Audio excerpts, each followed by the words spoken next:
Hace 40 años, 8 estudiantes que querían cambiar el mundo con las armas fueron capturados por las fuerzas del orden en la selva amazónica.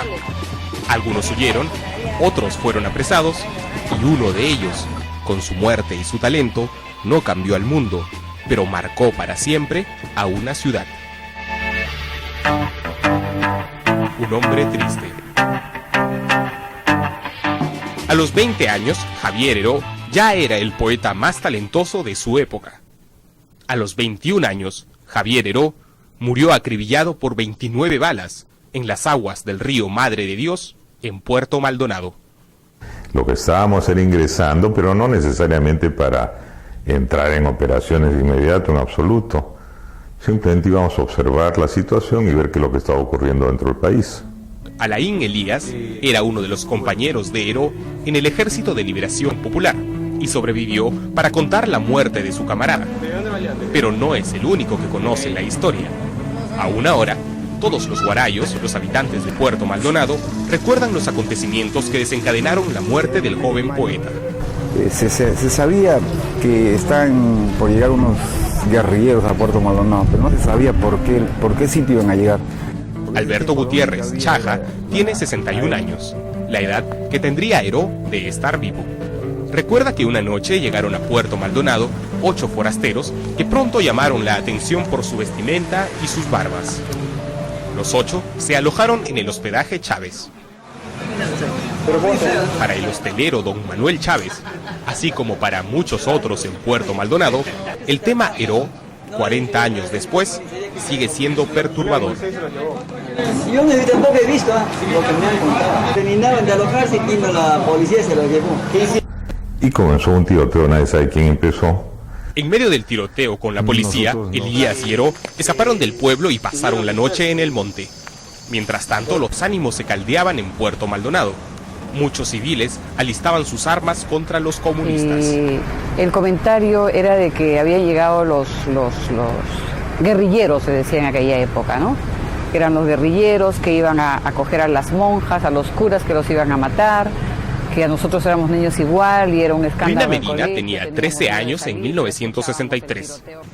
Ella recuerda que a la mañana siguiente, el 15 de mayo, Heró y Elías consiguieron que un balsero los ayude a trasladarse al otro lado del río Madre de Dios.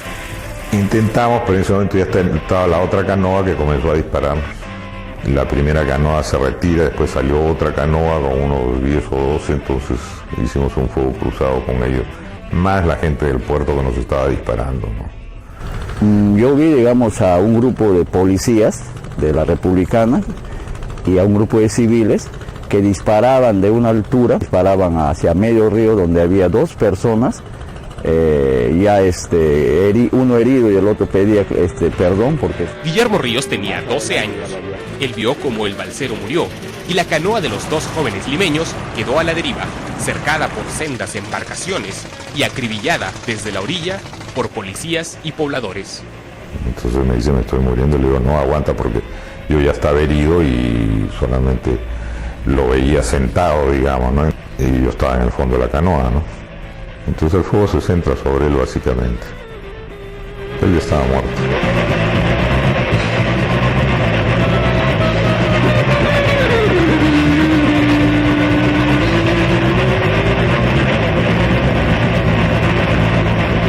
Entre pájaros y árboles. El pasado 15 de mayo, Rafael Pihuicho Ríos, el único presidente regional del movimiento Nueva Izquierda, presidió su primera inauguración oficial como jefe de la empobrecida región Madre de Dios. El develamiento del busto de Javier Heró, en el asentamiento humano del mismo nombre, en las afueras de Puerto Maldonado. Él más que un guerrillero, más que un hombre de izquierda, era un poeta que amaba a su país, que amaba a su pueblo. Y el tiempo le ha dado la razón, ahora el pueblo lo recuerda, los estudiantes lo admiran. Desde el fallecimiento de Heró, Puerto Maldonado ha cambiado mucho. La muerte del joven de 21 años conmovió los cimientos de la apacible ciudad. Y mi mamá se consternó porque mi madre sí era de Lima, de sorpresa ante esta situación tan trágica, ver a un muchacho blanco, enorme, muerto. Me sorprendí la forma brutal como trataban al cuerpo. Lo tiraron al suelo primero y lo arrastraron.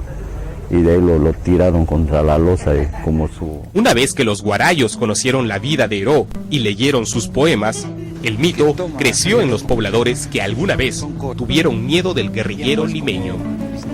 La identificación política se dio en especial entre los que eran jóvenes cuando ocurrió el incidente que marcó a Madre de Dios. Nos sentíamos casi pues partícipes de ellos, ¿no? Identificados con ellos. Pero no se podía porque todo aquel que te hablaba algo se metía y éramos detenidos, ¿no? No se podía.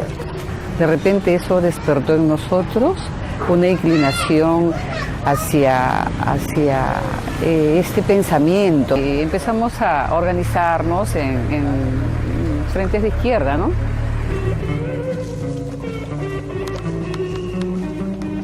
Este jueves, todo Puerto Maldonado conmemoró el aniversario de la muerte de su héroe.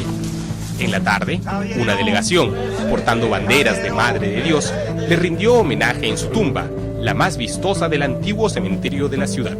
Siempre a su tumba cuidando, mejorándola, restaurándola, limpiándola, clubes de fútbol, hay cooperativas, hay colegios, hay avenidas, asentamientos humanos, como usted ha visto allá, gente humilde.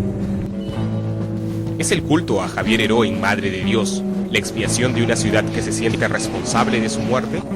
¿O es la identificación genuina con los ideales del joven poeta que murió delante de todo un pueblo?